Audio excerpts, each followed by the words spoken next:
There are certain nightmares which occur to every public speaker, and one of them is to arrive at a lecture theatre and discover that he has left his papers and notes at home, which has happened to me tonight.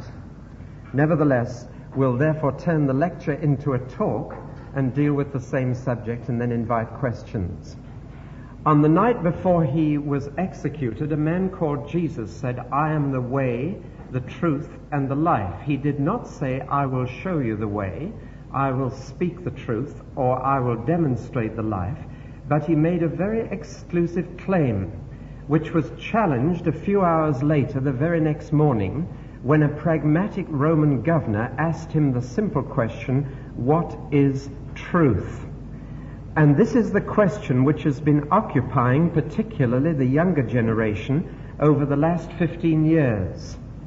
In the ancient Greek language, the word for truth and the word for reality are exactly the same word. And therefore, in modern terms, we are searching for what is real.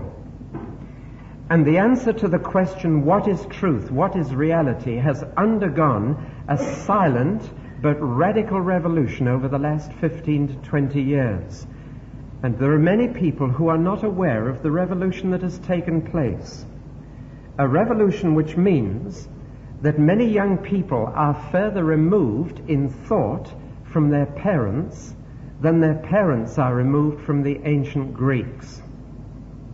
And so we're going to look at this revolution. I'm going to trace the various stages of it for you and seek to give you the feel of what I believe has happened to basic thinking about truth over the last 15 to 20 years.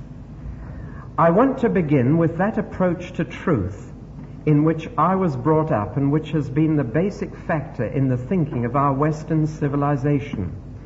I refer essentially to the empirical approach to truth. It's a very old approach, but it's peculiarly British.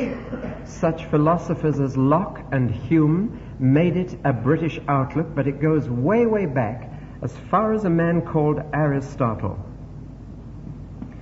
And Aristotle believed that truth came through two stages: the first stage of sense observation and the second stage of rational deduction from what was observed. In other words, if you want to know what is real and what is true, it must be demonstrated to one of our five senses, and it must be rationally deduced from what that sense has been able to observe. It is par excellence the scientific approach to truth. And it was this approach to reality which I unconsciously imbibed from my education, from newspapers, from magazines, from radio. I was born before television. And from these things, I imbibed this approach to truth. And therefore, unless you could prove a thing in this way, it could not be said to be truth. Essentially, therefore, truth was said to be objective, meaning by that truth is something outside us, and it is therefore to be found in our environment, as we use our senses to observe what lies outside us, and then deduce rationally from what we see, taste, hear, smell. We then arrive at objective truth. We approach it primarily with the mind. And the empirical approach to truth places very great emphasis on the rational, with a playing down of the emotional, and a distrust of feeling, and an emphasis on the kind of fact that is open to this approach to truth. And so the emphasis is on the mind, essentially, and what cannot be proved to the mind in this way cannot therefore be claimed dogmatically to be truth. I've said that it's essentially the scientific approach to truth, and it has done great things for us in the realms of transport, medicine, communication. One need hardly make a list to realize the benefits. The method was to start with experiment, and from experiment develop a hypothesis, a guesstimate, if you like, as to what was the truth, ultimately to produce what came to be called a law. We wouldn't speak quite so rigidly today. We would speak of observed regularity rather than law, but this was the basic approach. At first, this approach to truth was applied to nature through such disciplines as chemistry and physics. Later, however, it began to be applied to human nature. When I was a student at university, the popular study was psychology, which was the attempt to apply this approach to truth to the behavior of the individual. And so there was observation of individual behavior, usually of abnormal individual behavior, and from that observation, experiments were conducted, hypotheses, and later laws. Then, after the Second World War, this same approach, still applied to human nature, was applied not so much to the individual as to the group, and sociology became the popular subject to take at college. Now, this approach to truth, as I've said, has emphasized law and led to a considerable degree of manipulation. Manipulation first of nature in conquering the powers and resources of nature, but finally, I'm afraid, to manipulation of human nature, as we discovered through this scientific method how we could affect not only our environment but ourselves. Such examples as subliminal advertising, genetic engineering, and a host of other things became possible, and we were put in the position where we could actually manipulate ourselves, or certainly manipulate each other. The advent of brainwashing was simply the attempt to apply this kind of approach to truth to human society. We have it applied in politics, notably in the spread of communism, which is claimed to be scientific socialism. In other words, Karl Marx was claiming to apply this approach to truth to the world of political behavior and discover the laws on which society operates, and then to seek to manipulate society according to those laws. Now, this whole approach to truth was terribly impressive in its achievement. So impressive that it encouraged many to feel that science would be able to solve most, if not all, of our problems. Now, we want to add at this stage that this whole approach to truth did encourage two attitudes of mind. The first, humanism. Since this approach to truth was within the realm of man's mind and man's ability, then the belief arose that man was in fact in charge both of his environment and himself, and could manipulate both to a remarkable degree. A sense that man had come of age, that man was master of his fate, and that through scientific endeavor man would be able to be king of his world. The other thing that was encouraged by this approach to truth was atheism, or at the very least agnosticism. For obvious reasons, God could not be observed through any of the senses, and therefore there was no material on which to base rational deduction, at least in a direct way. And therefore the scientific approach to truth has not been very conducive to theism, or polytheism, or pantheism, or anything else. It has been more conducive to atheism and agnosticism.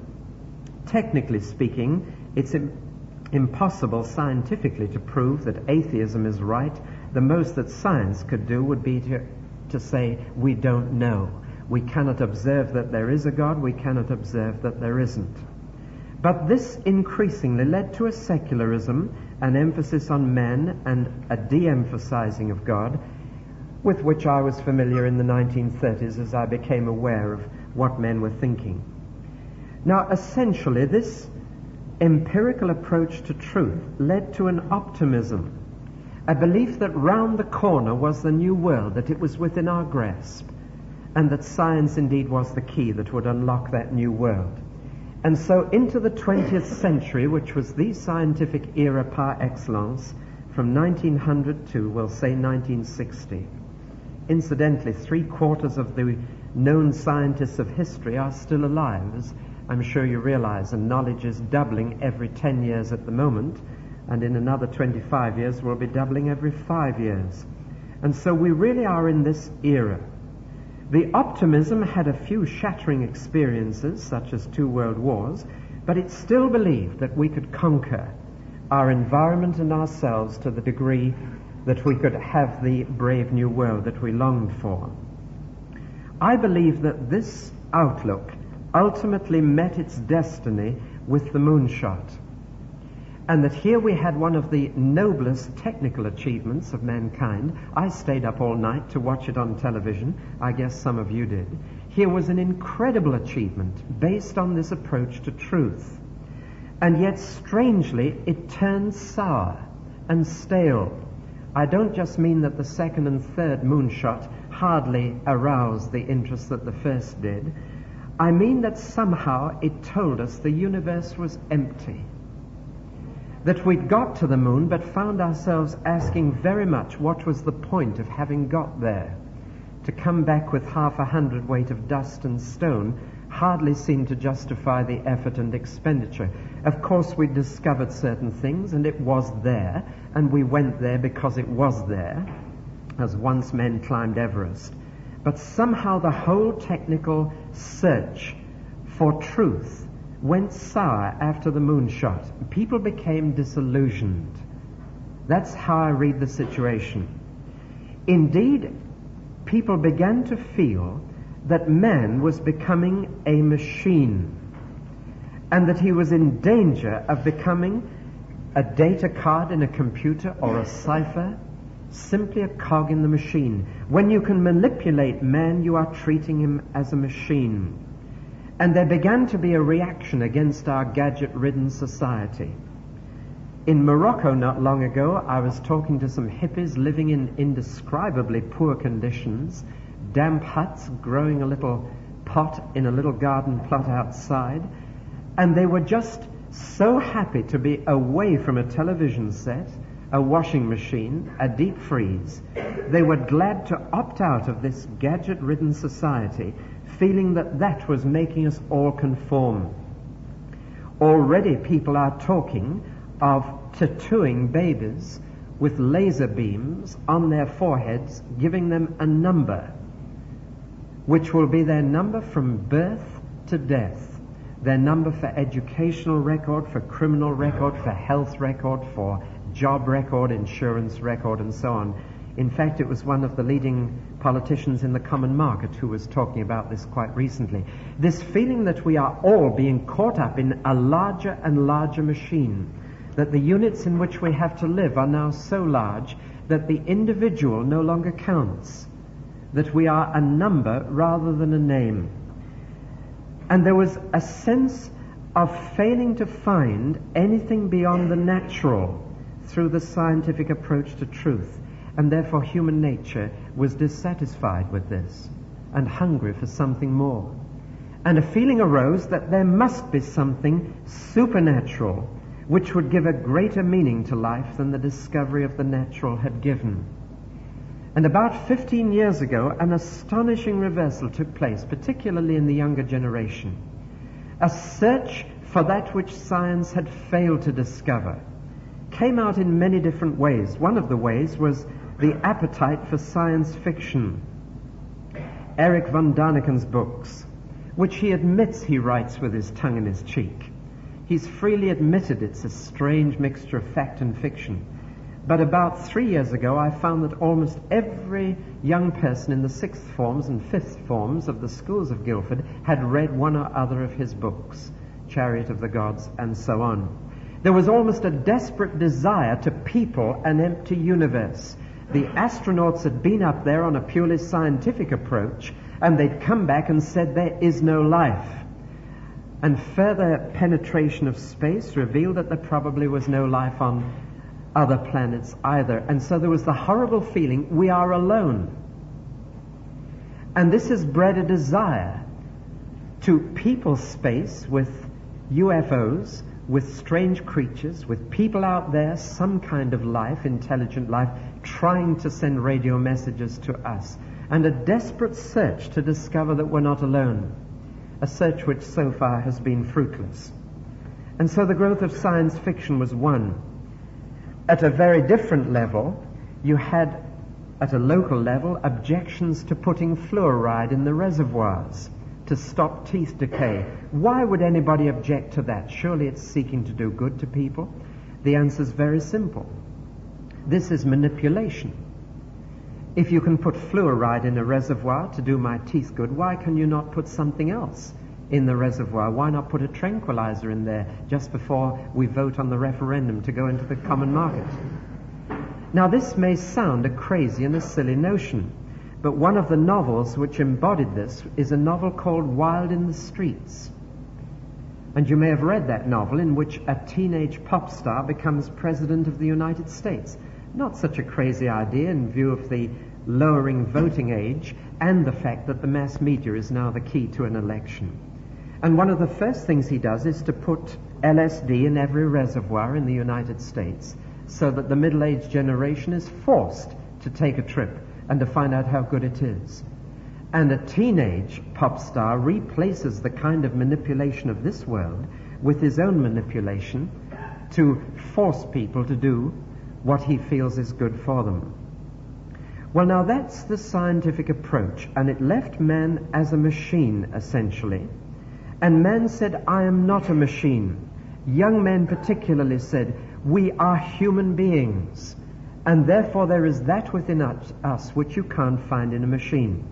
Not far from here, about a mile and a half, is a very large computer, which 5 years ago was one of the biggest in Britain, and that's at the Ministry of Agriculture and Fisheries. One of the members of our church programs it and has programmed it to play chess. And they play with it during the lunch hour. The first game you win, the third game it wins, the middle game is the exciting one, while it's still weighing you up. But what can the computer do that man can't do, and what can man do that the computer can't? The answer basically is that a machine cannot feel. This was the essential beginning of the revolution.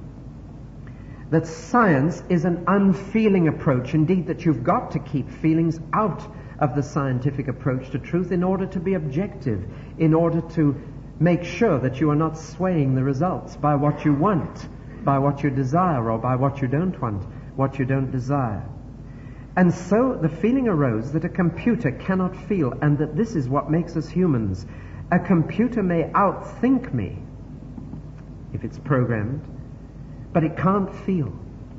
There was one delightful film, a science fiction film no less, 2001, which you may have seen, in which a computer develops feelings of resentment towards those who are handling it. And you may have seen that film, in which the crisis develops between the feelings of the computer and the factual manipulation of the scientific astronauts on board the spaceship. But it was a crazy, fictional, imaginative novel. But you see what it was feeling after. It was saying, in this world, there must be more than machinery. There must be more than technology. There must be a dimension which makes us human and makes us what we are. And this was going to prove the key to the revolution. It's a revolution that began centuries ago, but I just want to trace it very briefly. It's the revolution that has brought what we call the existential approach to truth to the forefront. If we traced it back to its origins, we would probably go back to Plato, who firmly believed that there were two worlds, one natural or physical, and the other supernatural or spiritual. And he believed that the sense observation, rational deduction approach could only unlock that part of the truth. And that if you were going to find the whole truth, you would have to explore this part. And you would explore this not so much through the rational as through the emotional, as through the feeling, as through the intuitive, as through the experience rather than the experiment. Now, though I believe it started way back there, we owe this outlook more to continental than British philosophers. We owe a lot to Kierkegaard, to Pascal. And this approach to the truth emphasized the heart rather than the head. It taught that truth was subjective rather than objective, and that real truth, real reality and meaning is to be found inside us rather than outside us. That having explored outer space and found no final answers to the meaning of truth and reality, we must now turn right around and explore inner space. And so there began a preoccupation with feelings, with inner moods, with inner life, a looking within. This, of course, was an outlook on truth that had been characteristic of the East. Not of the West, but of the East. The empirical approach arose in the West. And it's not a coincidence that it did, as I shall show it, owes a great deal to Christian influence on the West.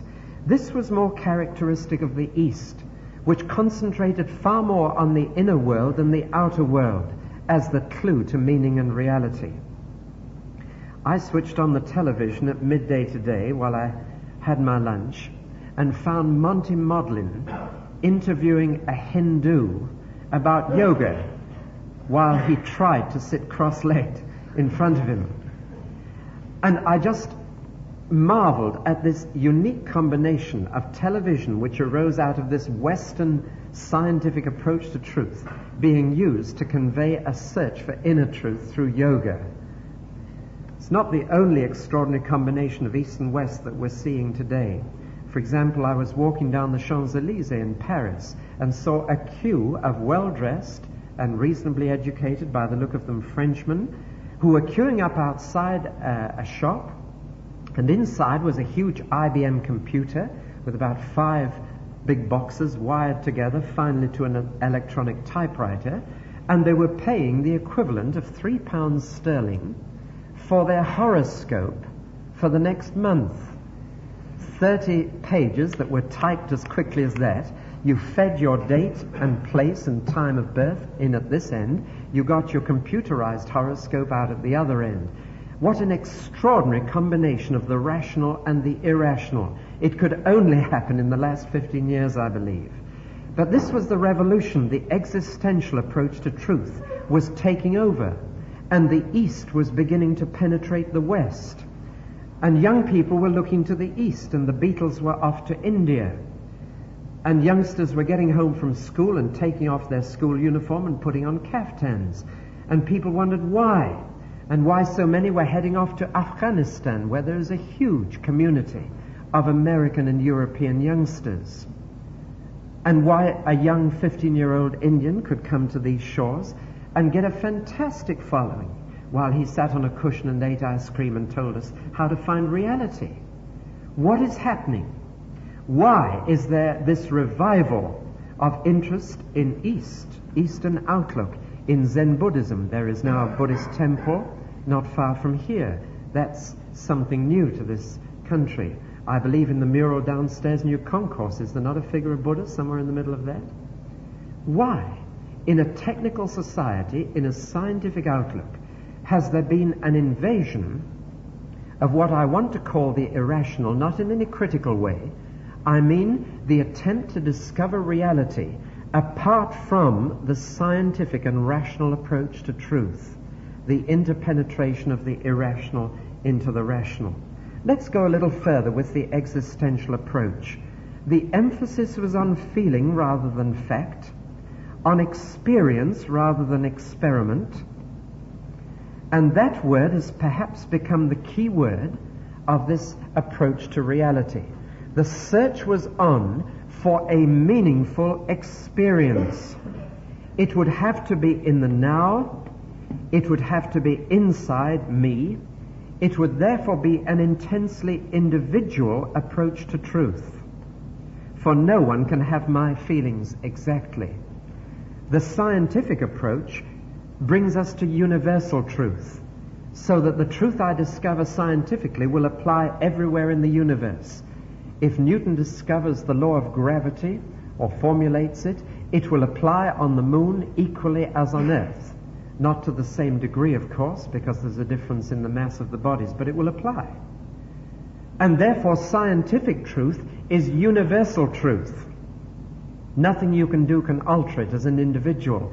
If water boils at 212 degrees Fahrenheit for me, it will do the same for you. It is universal truth. But existential approach to truth means that my feelings and your feelings are different. This raises a problem of communication. It tends to isolate me from other people. It tends to break me into smaller and smaller fragmented groups, minority groups who cannot communicate with others and say, you don't know how we feel. You cannot understand what goes on inside me.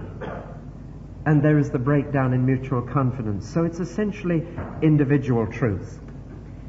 Instead of using the senses, there is an attempt to use sensations. And these do not need to be related to my environment. And so, running very quickly through some of the ways in which sensations have been sought: noise, speed, sex, drugs, meditation, occultism. The search was on. And it took many forms. Now, these things in themselves are not necessarily good or bad morally. So I'm mentioning them not in a morally critical spirit. I am outlining them as channels through which sensations were sought. And you can almost trace the fashion change through the various sources or channels of sensation over the last 15 years. I suppose it was about 5 years ago that this really hit the scene. It's in the last 3 years that this has hit the scene. I suppose in the last 2 years, violence has been added to this list as a new way of getting a meaningful sensation or experience.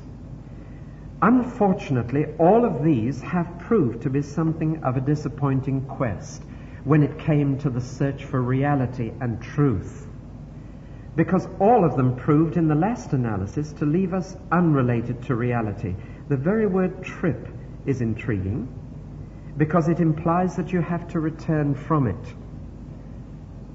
and you cannot remain within it in a satisfying way. It is not a permanent solution. It is no more than a trip. And whether it's a middle-aged person taking a trip to Mallorca or a young person taking a trip on marijuana, it's the same kind of experience. You've got to come back, unfortunately. The ultimate trip is, of course, suicide. It then becomes the ultimate experience, the one from which you do not need to return, the ultimate assertion of your own identity in a meaningful way. For this is an experience which no one can know about until one has tried it. It's irreversible, but it's the ultimate experience, the last thing that some people have to try who've tried everything else. I think one of the saddest things one heard was a 22-year-old boy on television say, "Even sex has gone dead on me," which is an intriguing comment on how the search for ultimate reality and meaning through one channel only and through sensation only seems to be doomed to a kind of despair. Now, I don't know if you are aware how much the cultural scene has been taken over by the existential approach to reality, and how the empirical approach has therefore been eased to the sidelines. We could take many examples of this, but I'll take just one or two. Let's take the realm of art. Some of you have heard me describe a visit I paid a year or so back to Amsterdam and to the Museum of Modern Art. It was an experience. Notice the word. I went into the first room with a friend, and it was painted white. The floor, the walls, the ceiling were dead white. And at the far end was one brilliant bulb which dazzled you. So the whole sensation was one of being suspended in whiteness. You went through the door into the next room, which was totally black. Floor, walls, ceiling, totally black. And yet one wall was covered with hundreds of small light bulbs, and a randomized computer was putting one program after another in split seconds, so you just thought you'd got the message when it had gone, and it confused you. Then the next room was op art with black and white stripes and curves hanging on sheets of glass in front of other black and white stripes on the walls, so that as you walked through, the whole thing shimmered and shook, and you wondered whether it was solid or not. The next room was full of erotic art, very erotic. Then we went through to other rooms which looked like the traditional picture done by the chimpanzee, putting paint all over and riding on a bicycle over the top of it. And so we went through. We finally came out. We'd taken our trip. We came out into the streets of Amsterdam, where there were some very strange things called buses and some even stranger thing called trees. And for a moment we found real difficulty in adjusting back. I said to my friend, "What do you feel like?" He said, "I feel I've been raped."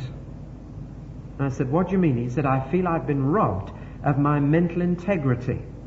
That whole thing was designed to kill my rational, critical faculty.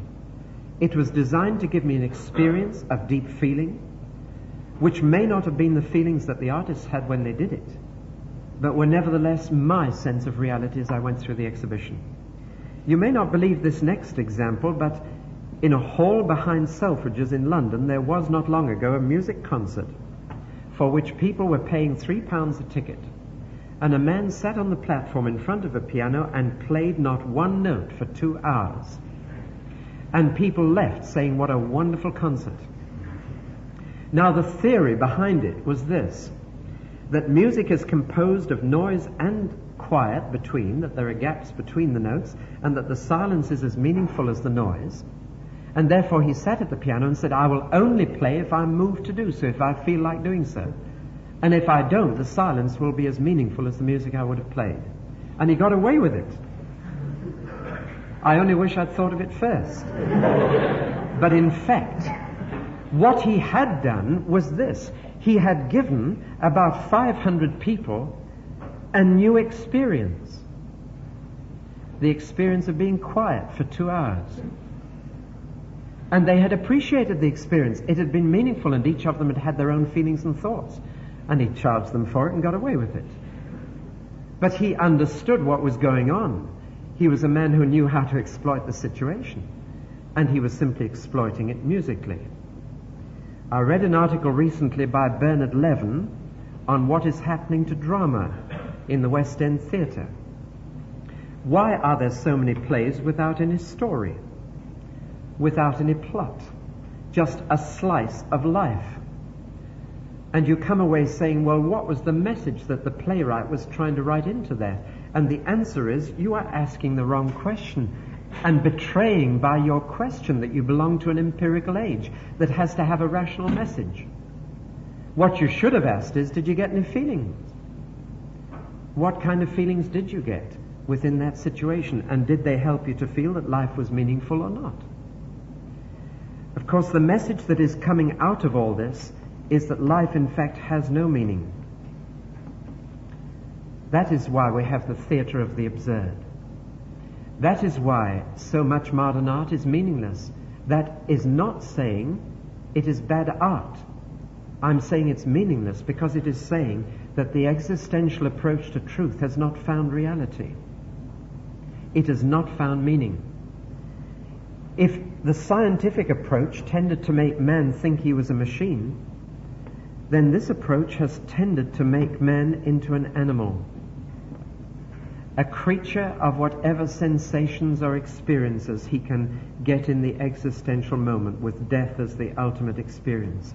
It has led to a mood of despair, a mood of cynicism, a mood of doubt as to whether there is any reality beyond the immediate moment that I'm living right now.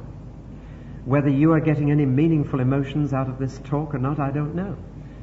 I could tell you whether I am or not, but we're in this moment and that's all we've got. So let's get as much meaning out of this moment, let's get as much sensation out of it as we can.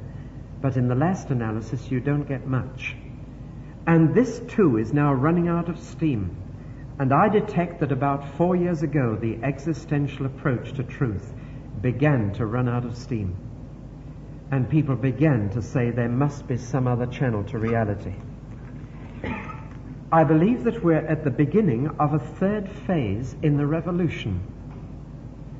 And there are many signs that we are now destined to see a third phase, which I'm going to call the imperial phase. That word has been used in many other ways, and I'm going to use it in a particular context now. It's a new imperialism, and it's stressing that meaning and reality come through an emphasis not on the mind and rational approach to truth, nor on the heart and emotional approach, but on the will and your absolute dedication to a cause. And this is the new approach to truth and reality and meaning for life. One sees just the beginnings of it in the fact that some young Japanese men will go halfway around the world to shoot up some innocent people in Lod Airport in Israel, knowing almost certainly that they would die in the attempt. Why do they do it? Why does a Buddhist monk cover himself with petrol and burn himself to death? Why does Patty Hearst join the Symbionese Liberation Army? What is it? I have the feeling that this third phase is going to find reality and truth, or try to find it, in total dedication to a cause. No matter whether that cause is judged morally right or wrong by others, no matter what its content, provided it is a cause that I feel is worth committing myself totally to. One of the most intriguing features of our society is the growth in protest movements, in sit-ins, in causes for which people are prepared to go to considerable lengths. It can be a very simple cause. I went to speak at Sussex University not long ago, and I couldn't get onto the campus before I had signed a petition to save one tree. Now, Sussex University campus has a lot of very mature trees around, and they were going to take one down to put a new library block up. And the entire student body sat down around that tree and picketed the gates and the entrances, and were fighting for the cause of one tree, just one tree. The paper they were using for their placards was the result of many other trees having been cut down, but this never even seemed to occur. The books that they were using were the result of more trees cast down. But one tree became the cause. Now that may seem an extraordinary thing, but they were utterly sincere. They were finding great meaning. They felt they were at least making a grand gesture against the pollution of our world, which has suggested to some people that we should refer to this age as the garbage, for this is our major problem. But it was a gesture. They were fighting for a cause. I heard of one student who arrived in Grosvenor Square in London just after a protest had been made and the demonstrators were breaking up, and he noticed placards but he couldn't read them, and he said, I've missed it, what was it about? And you got the sense that he was really frustrated because whatever the cause, he had missed fighting for it. Now there's something more serious here. As we get into larger and larger units of society from smaller and smaller ones, two things happen. The first is that power is vested in the hands of fewer and fewer people in proportion to the whole. And the second is that a greater and greater distance comes between those who make the decisions and those who have the decisions made for them. And so there is a grassroots attempt from below to exert pressure upwards.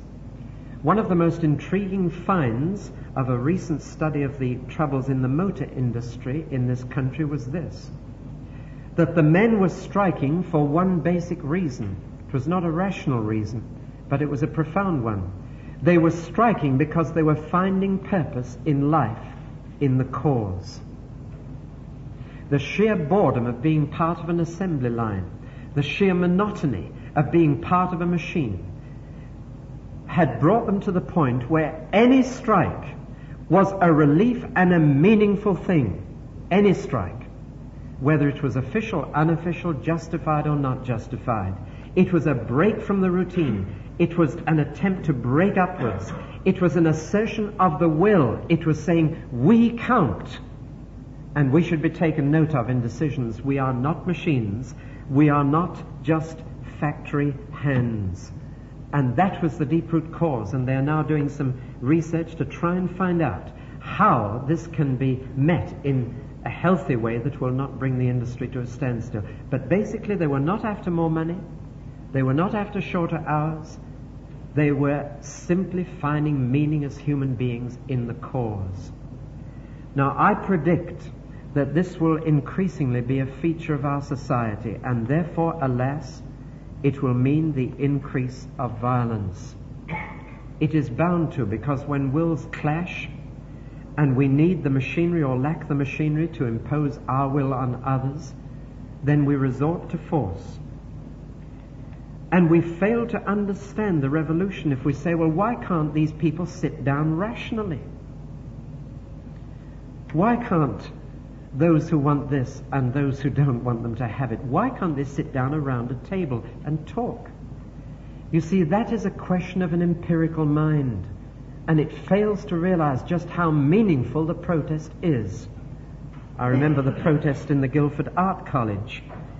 When I first came to Guildford, it was at the thick of it. The headlines were in the national press.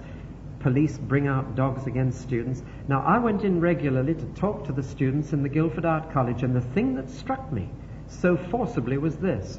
Here was one college with a technical side and an art side, and the students from both ate in the same canteen. But there was no problem at all on the technical side, and all the problems were on the art side. And we've got to ask why that occurred. We've got to ask why it is that there has been such a switch from science to the arts and the humanities that many scientific establishments are finding real difficulty in getting an adequate number of the right kind of student. There's been a correspondence in the Times from some of our universities on this very subject. The swing. Well, the swing from science to arts was the swing from the empirical to the existential. And in Guildford College of Art and Technical College, you had the empirical outlook on one side of the building, you had the existential on the other. And it was from the existential that there came the third development. I believe it's the logical development that comes. I was in Israel last September, and I met a remarkable young lady called Helen Battle. The name may not be familiar to you, but she has written her autobiography, which has been a bestseller in the paperbacks in the States, and I think is available here. But her story was exactly these three stages. She was brought up in the rational outlook of her parents. When you talked things out, you didn't let feeling enter into the discussion. That was to be less than human. And so she was brought up in a thoroughly empirical, scientific, gadget-ridden family. And she rebelled and became a hippie. She was one of the flower people at that time. And she tried everything she could to find a meaningful existence. And for a time she thought she'd found it with each thing that she'd tried. But then she found that that approach to truth did not lead her into the real world that she wanted to live in. So she ultimately found herself in East Berlin, smuggling young people through the Berlin Wall. And in this cause and in the risks involved, she found, as she thought, true meaning for life. And she got a number through Checkpoint Charlie, hidden inside or underneath cars, and in all sorts of ways she got quite a number through. Some of them were caught and killed on the spot, others were arrested. Finally, she herself was arrested. She found herself in an East German prison for 3 years. Not a very pleasant experience. You must read the book. But it was out of that threefold experience, going through these three various stages, that she realized she had still not found reality. The extraordinary part of the story is this, that somebody in East Germany, she still doesn't know who, I think, sent a parcel into her, and when she opened it, she found a New Testament. And she began to read. It was new. She'd not read it before. And she began to read. And as she read, she came to the astonishing discovery, which many others, I believe, have come to, that in fact, when Jesus said, "I am the truth," he meant exactly what he said and was drawing together the search of heart and mind and will into an integration of all three that would lead people into the truth. And the rest of her captivating autobiography, I think it's called Over the Wall, which I hope you'll read, is really spent in showing how all these three dimensions of her search, which had proved fruitless in themselves, each of them, became integrated and sent her back into a world of reality. Now she's in Israel. She felt she must go to the land where this person had lived who said this thing, and try and feel from the land and the people to which he belonged something of this integration of the three approaches. Now I want to spend the rest of the time, and it's not long, I've been going 50 minutes I'm afraid, and if it's a bit scrappy, I do apologize for leaving my paper behind. I want in the last 10 minutes just to try and draw together these three threads and show how a faith in Jesus actually integrates the three searches by leading to the truth, and just what that means.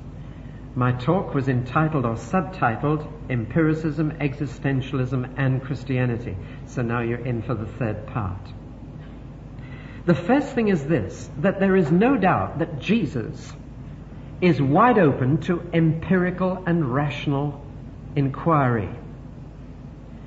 That he never asks anyone to commit intellectual suicide to believe in him. That he does not ask us to leave rational inquiry behind. For Jesus was an empirical fact of history, and is therefore open to the normal examination of historical evidence. Now, I gave some broadcasts around Easter on the resurrection. There have been many letters, a few abusive, but most genuinely sincere in asking further questions. And one man wrote to me and said, "You said that the resurrection can be proved, that Jesus rose from the dead." He said, "It cannot be proved. There is no scientific proof whatever of the resurrection." Now, of course, my answer to him is, no, there is no scientific proof. For scientific proof would demand an experiment in which you repeated this and found that the universal truth applied when you did it all over again. In other words, it would involve burying a willing suspect or a willing victim and seeing whether he rose from the dead. What he had overlooked was that I didn't say scientific proof. For if you are going to prove a historical fact to the satisfaction of a rational inquiry, then you must prove it with the evidence of historical inquiry. Not scientific proof. You cannot have scientific proof that Jesus rose from the dead. You cannot have scientific proof that that Julius Caesar came to Britain in 44 BC or whatever it was. You cannot prove that scientifically, but you can prove it historically. Or at least you can establish such convincing evidence that any jury would be utterly convinced. The kind of empirical approach to Jesus that we may make with all our rational inquiry is the approach you can make to any other historical figure, to any other historical event.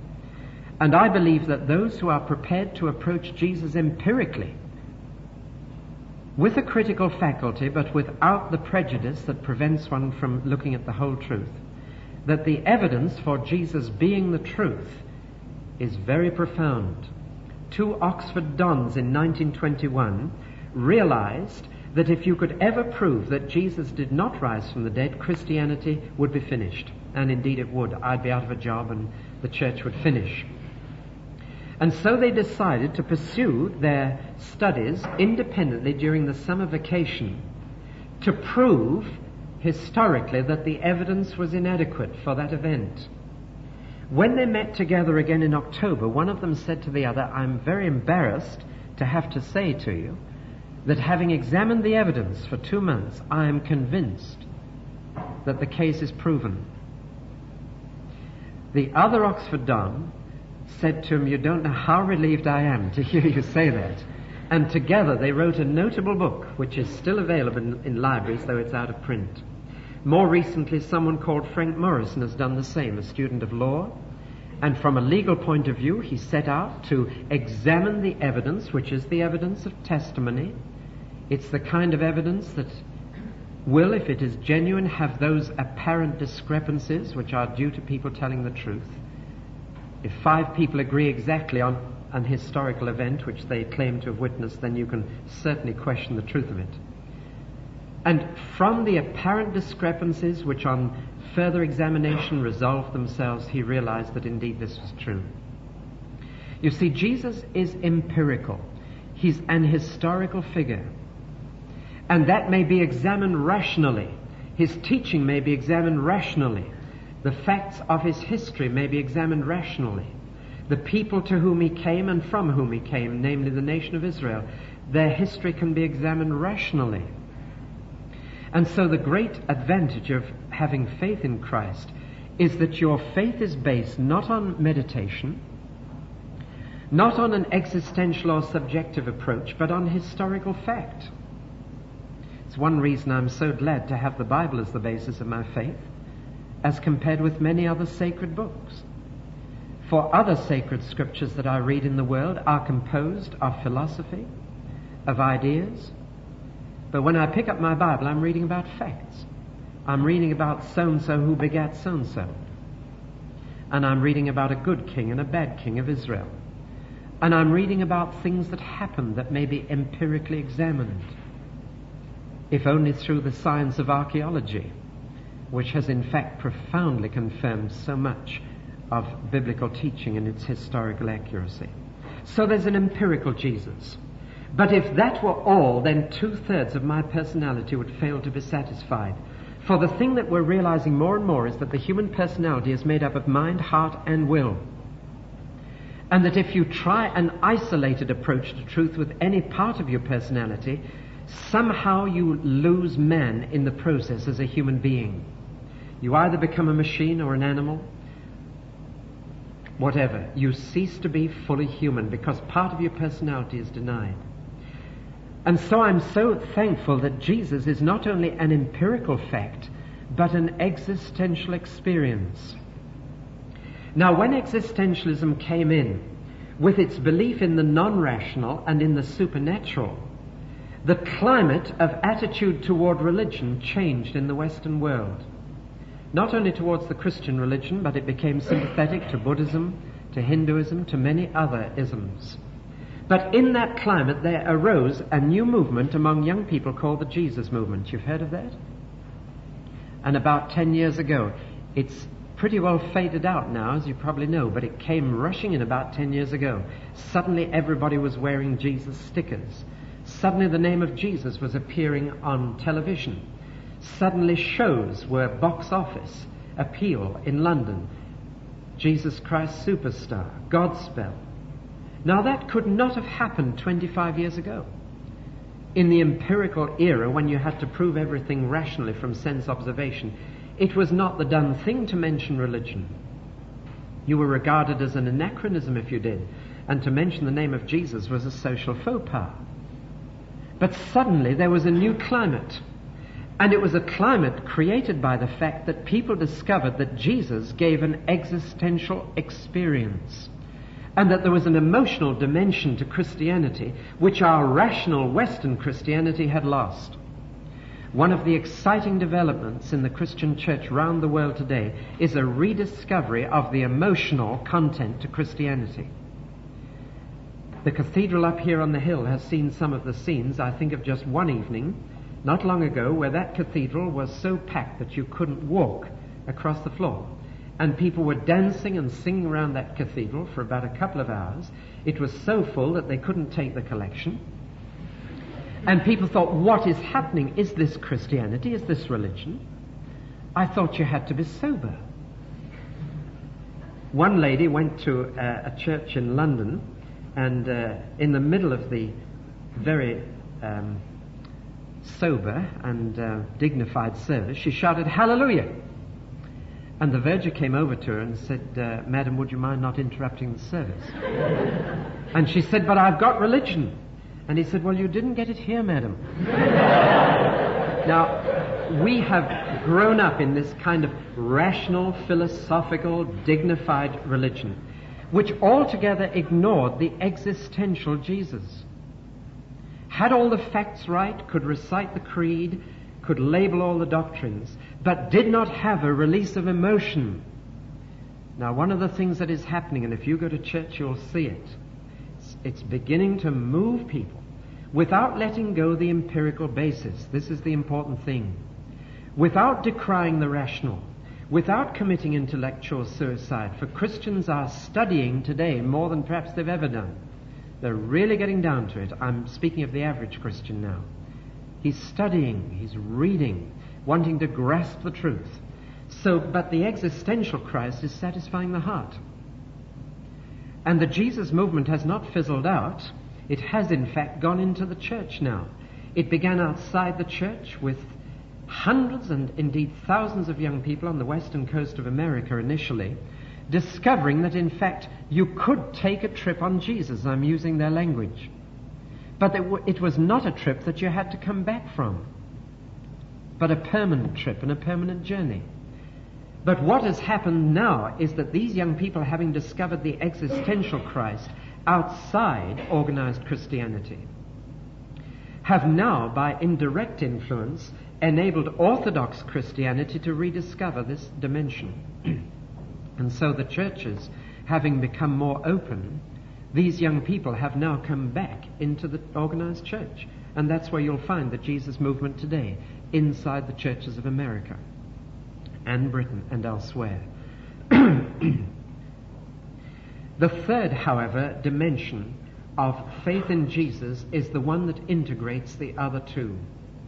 For there is no doubt that if you read the teaching of Jesus, it is strangely different from the teaching of most other religious leaders.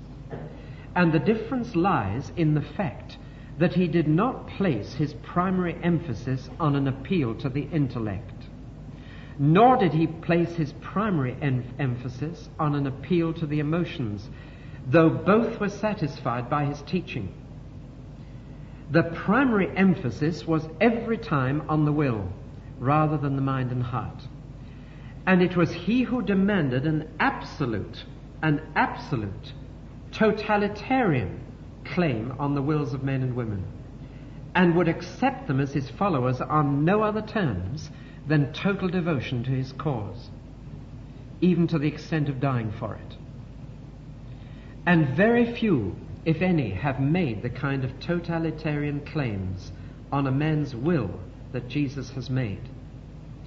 Indeed, for the last 2,000 years, there has not been a single decade in which men and women have not died for the sake of Jesus.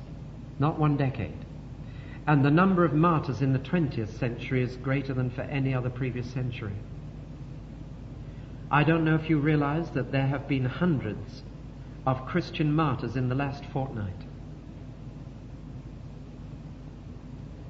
Primarily Christian officers in the Vietnamese army. We had with us Sunday morning a gentleman, an American, who has been working in Vietnam in social service and in Christian work for some years, and has received the highest number of awards from the Vietnamese government for social service. Highest number of civilian awards. He got 500 people out of Saigon just before it fell to the communists. All 500 of them would certainly be dead by now if he'd not got them out. He was so busy getting them out that in fact he forgot to get himself out. And somebody else fortunately made provision for him, and he was with us Sunday morning. Why are people prepared to die for Jesus? Why has he insisted that people be ready to? Indeed, he has insisted that every single one of his followers should die in a very real sense if they're ever going to be worthy of him. The answer is that he knows that human nature finds its deepest meaning in total commitment to a cause. But that cause has got to be right, and that it's got to be a cause that is morally justified, and it's got to be a cause in which the one who exercises the power is not corrupted by it. For as Lord Acton said in a much misquoted quotation, I give you the accurate quotation now, power tends to corrupt, and absolute power tends to corrupt absolutely. Jesus claimed absolute power. He said, all authority in heaven and on earth is given to me. How then did he use that power? He used it very simply to wash feet. For one of the most extraordinary statements about him on the very night in which he said, I am the way, I am the truth, and I am the life, is this. A sentence which says, Jesus, knowing that God had given all things into his hands, rose from the table, took off his coat, put a towel round his waist, and washed his disciples' feet. When somebody with absolute power, or claiming to have absolute power, uses it in that way, then that someone has the moral right to demand my total allegiance. And thousands throughout the world are discovering that mind and heart and will, intellectual, emotional, and volitional, integrate in a commitment to Jesus Christ that in fact makes us more human than we were before. That's what he meant when he said, I am the truth, I am the reality. I don't think people realize just how many people are making this discovery. A businessman said to me some time ago, what's your job or what's your profession? I said, well, I'm the minister of a church. And he looked at me with real pity. And he said, what's it like to belong to a dying organization? I said, I wouldn't know. And he said, come off it. He said, the church is on the way out and you know it. He said, I see churches closing everywhere and turning into furniture warehouses and supermarkets. I said, you don't know your facts. Do you want the facts? Fact number one, every single minute of every day there are 15 more Christians in the world than there were a minute ago. That's even allowing for deaths. That's something like 1,000 an hour, in round terms 25,000 per day. Christianity's never grown so quickly as that in all these 2,000 years. I've been in Brazil this year, and there the church is growing 2.5 times as fast as the population's growing. In South Korea 2 years ago, there were Christian meetings for the first time in history with over 1 million people at each meeting. And he asks me, what's it feel like to belong to a dying organization? I'm not interested in the organization. I've no vested interest in perpetuating that. What I am interested in is the fact that 25,000 people a day are discovering this integration of heart, mind, and will in the one person who claimed to be the truth, not just to have it, not just to know it, not just to tell it, but to be reality. The other fact which my dear friend in business had overlooked was this, and this shook him a bit. I said, the church is the only society on earth never to lose a single member by death. Well, now that one was a bit beyond him, I'm afraid. He just looked sideways at that. Because you see, if this integration means anything, and if Jesus did rise from the dead, then we've found the permanent solution, we've found the lasting reality, we've found not only the truth, but the life. A life that has meaning and purpose. And I just wish I had Helen Battle here, just to speak now for 10 minutes and tell you how through that whole process, from scientific America, through the hippie and the flower movement, to smuggling people through the wall in East Berlin, finally to Jesus Christ in an East German jail, and to Israel, where now she's finding total integration. I wish she could come and give you her story. But you talk to any Christian, and you'll find that they honestly do experience a satisfying integration. They don't know it all. Their mind still has many questions, doubts, things that yet remain. But you'll find a confidence that they are on the right track to intellectual integration. Ask them too about their emotions, and though they have their emotional problems, they're still human. You will find that they have the confidence that Jesus is an existential experience that lasts. They still have problems with their wills. They are weak. They have temptations. They still go wrong. But they will tell you that they know that the more they surrender their will to His, the more they discover themselves, and the more they feel they are truly free to be what they long to be in their best moments. That is their simple testimony.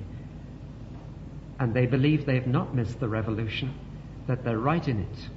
Christianity was once defined as the religion that turned the world upside down. I believe that it is the religion that turns us right way up. Thank you for listening.